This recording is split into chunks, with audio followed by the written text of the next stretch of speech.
കല്യാണം ഇനി വേറെ level. Basid wedding mall, Basid arcade, Poongottukulam, Tirur. കുറ്റിപ്പുറത്ത് അപകടത്തിൽപ്പെട്ട സ്വകാര്യ ബസ് അപകട സമയത്ത് സഞ്ചരിച്ചത് 120 കിലോമീറ്റർ വേഗതയ്ക്ക് മുകളിൽ. അപകടത്തെക്കുറിച്ച് അന്വേഷിക്കാൻ പോലീസ് രൂപവൽക്കരിച്ച നാറ്റ്പാക് NHAI മോട്ടോർ വാഹന വിഭാഗങ്ങളിലെ ഉദ്യോഗസ്ഥർ ഉൾപ്പെടുത്തിയുള്ള പ്രത്യേക അന്വേഷണ സംഘം കഴിഞ്ഞ ദിവസം നടത്തിയ പരിശോധനയിലാണ് ബസിന്റെ വേഗം സംബന്ധിച്ച് ഡിജിറ്റൽ തെളിവുകൾ ലഭിച്ചത്. കുറ്റിപ്പുറത്തുള്ള ആറുവരി പാതയിലെ നിരീക്ഷണ ക്യാമറകളുടെ കൺട്രോൾ റൂമിൽ നിന്നാണ് അന്വേഷണ സംഘം ഡിജിറ്റൽ തെളിവുകൾ ശേഖരിച്ചത്. ആറുവരി പാതയിലെ സർവീസ് റോഡുകളുടെ പ്രവേശന ഭാഗങ്ങളിലും പുറത്തേക്ക് പോകുന്ന ഭാഗങ്ങളിലും വലിയ വാഹനങ്ങൾക്ക് അനുവദിക്കപ്പെട്ട വേഗം 50 കിലോമീറ്ററാണ്. അപകടം നടന്ന അത്താണി ബസാർ സർവീസ് റോഡിന്റെ പ്രവേശന കവാടത്തിലെത്തുന്നതിന് മുൻപ് അപകടത്തിൽപ്പെട്ട ബസിന്റെ വേഗം 130-120 കിലോമീറ്ററിന് മുകളിലായിരുന്നു. ആറുവരി പാതയിൽ വലിയ വാഹനങ്ങൾക്ക് അനുവദിക്കപ്പെട്ട പരമാവധി വേഗം 80 കിലോമീറ്ററാണ്.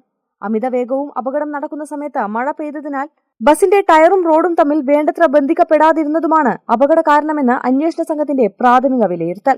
അത്താണി ബസാർ വഴിയുള്ള സർവീസ് റോഡ് അപകടം നടന്ന ഭാഗത്തുവെച്ചാണ് ആറുവരി പാതയിലേക്ക് പ്രവേശിക്കുന്നത്. ഇവിടെ ആറുവരി പാത കടന്നു പോകുന്നിടത്ത് ചെറിയ തോതിലുള്ള തിരിവുമുണ്ട്.